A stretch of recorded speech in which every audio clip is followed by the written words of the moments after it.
Chelsi Layla Griffin grew up a star athlete in her hometown of Salem, Virginia. I started playing soccer when I was 3, and I became a goalie when I was about 4 and 5. My mom was the first Cave Spring girl keeper at her high school, and I wanted to be just like my mom. After high school, Chelsi set her sights on playing soccer professionally. I actually played at Anderson University for a year. I got an academic scholarship, and then I was the starting keeper. Anderson University was a D3 team. I wanted to play on a D1 team, so I transferred to Coastal Carolina. However, once in Myrtle Beach, South Carolina, Chelsi's tryout didn't go as planned. They actually, unfortunately, had their entire roster already taken care of, so I wasn't able to play that year, and bummed me out a little bit. Chelsi moved into an off-campus apartment and started looking for a job to help cover tuition and her living expenses. She ended up taking the highest-paying job she could find, which just happened to be at a strip club. Originally, the manager wanted me to be a dancer, and I told him no, that the most that I could ever offer was being a waitress. And he said, okay. And I was like, but I'm going to be a classy waitress. I was serving drinks, and that's just what I'm good at, because I have a personality where I can talk to people and make somebody feel comfortable.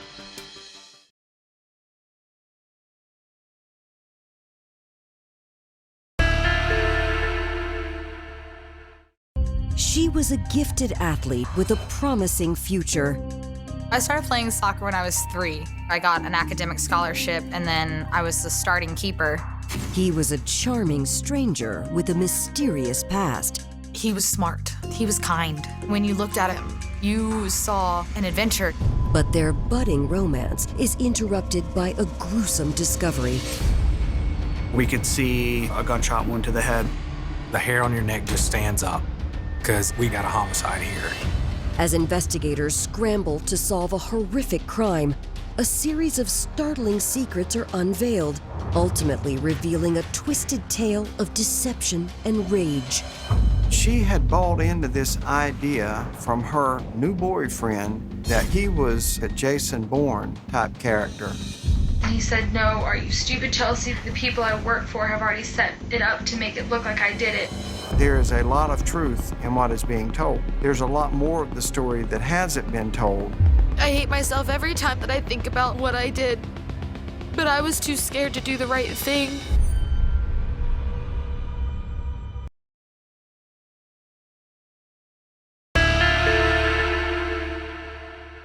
When I spoke to the police, I was afraid that I was going to not make it back to the jail.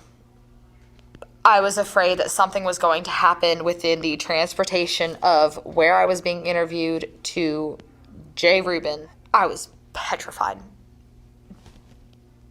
But I had promised my mom and my best friend that I was going to tell the truth, and nothing but the truth. I promised God that I was going to tell the truth. And you know, the truth will set you free. Might put you behind bars, but it'll set you free. I was so scared when I talked to them. I told them, I was like, I can't tell you what it is. And it took them about 20 minutes for them to actually, coerce it out of me and just get me to finally say everything. I remember them trying to get me to turn on Alex. To actually say with my own mouth, he's the one that did it. And that never happened because it was not what I believed. During this entire interview between me and the police, the only thing that ever came out of my mouth when it came to him was, he's not guilty. He's not the one that did it. Y'all don't know what you guys are talking about. And then it finally dawns on me. I helped a murderer. It finally clicked. My attorney, Kirk, leaned over and said, you didn't know. I was like, but I should have known. He goes, but you didn't know. I said, no, I helped him. I helped him and I didn't even know. What kind of person does that make me? You can only be so naive and so gullible and so stupid, right? My mind was muddled. It's like I couldn't make sense of what was real and what wasn't. And to this day, I still feel guilty. If I had just paid attention to the signs, if I had insisted that he had come with us to KFC that night to go get chicken,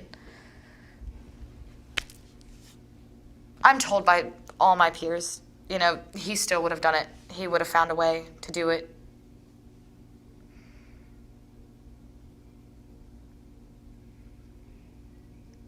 And I still blame myself.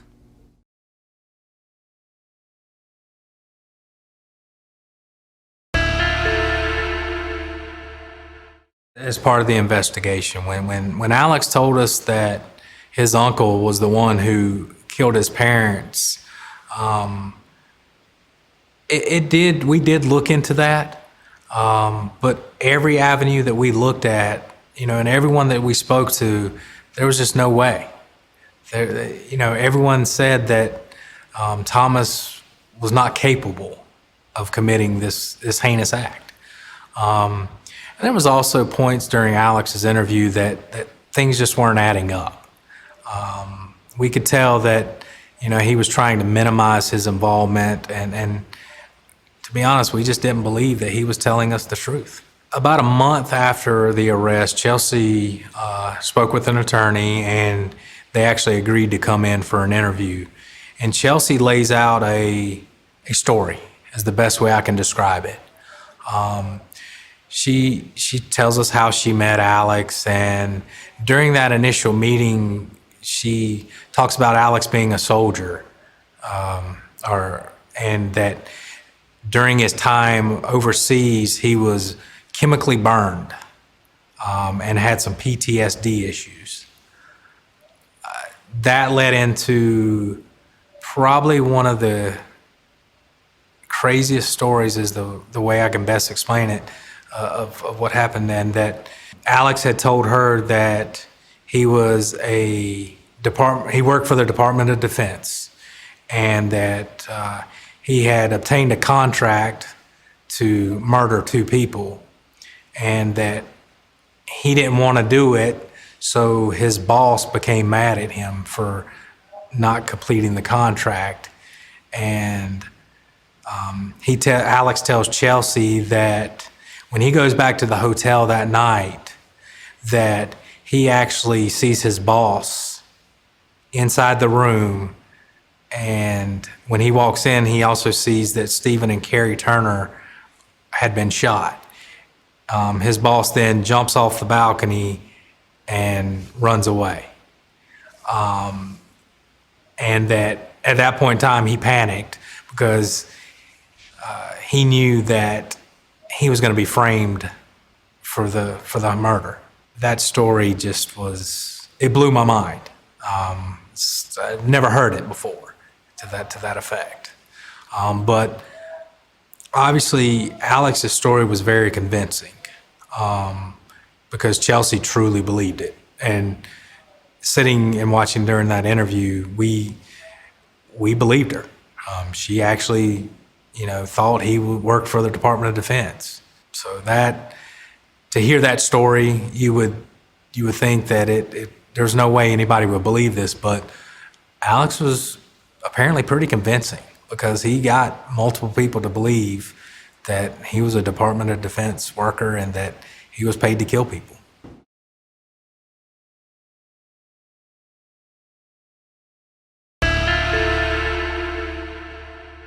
In a full review of this case, there's no indication that Thomas Daly played a part in this crime. If anything, the suspicion would be that Thomas Daly himself could have been a victim of another crime had not police been able to intercede and get him away from Alex Turner and Chelsi Griffin. As an investigator,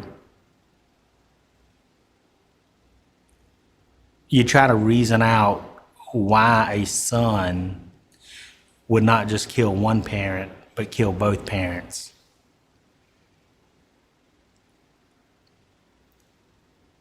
At first glance, you would have to be able to reason, because he wanted something more than he wanted them to live. That was a financial benefit. A financial benefit to get more drugs and continue his drug use. The benefit of him being able to continue doing what he had been doing uninterrupted.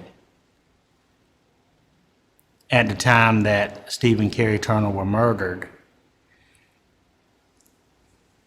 there were obstacles in the way of him continuing the type of life that he preferred. He had to remove the obstacles. I'm actually surprised that it's not life instead of 47 years for killing your parents, and everything that he did around it. I'm actually surprised that it was as lenient as that. I just hope that he finds a way to get his mind straight and get his body straight. And I think that, you know, my first gut reaction is that's not enough time, but at the same time, I think Steve and Carrie loved him enough that they would want to at least see him use this as a way to turn his life around. You hear things like this on TV, but you never expect it to happen in your life and to someone that you know. And it was just totally shocking, and it's hard to even, sometimes I still think it's not really true. I am totally amazed that someone could be so emotionally disconnected to be able to kill their parents, and the fact that, you know, they were such great people is just truly heartbreaking. I saw Chelsi about maybe just a few days before everything went down. It was the day before spring break. I was packing up my car and I had seen her outside, and she was out there with Alex. I don't know where they were going, if they had just returned somewhere or were getting ready to leave, but I saw her and she just looked rough. She didn't look like Chelsi. I couldn't quite tell. This was something different. She looked different. And you know, it was enough for me to just say, hey, how are you? And Chelsi, always being Chelsi, was just, I'm fine, don't worry about me, have a good spring break. And I left and headed back to Virginia that day.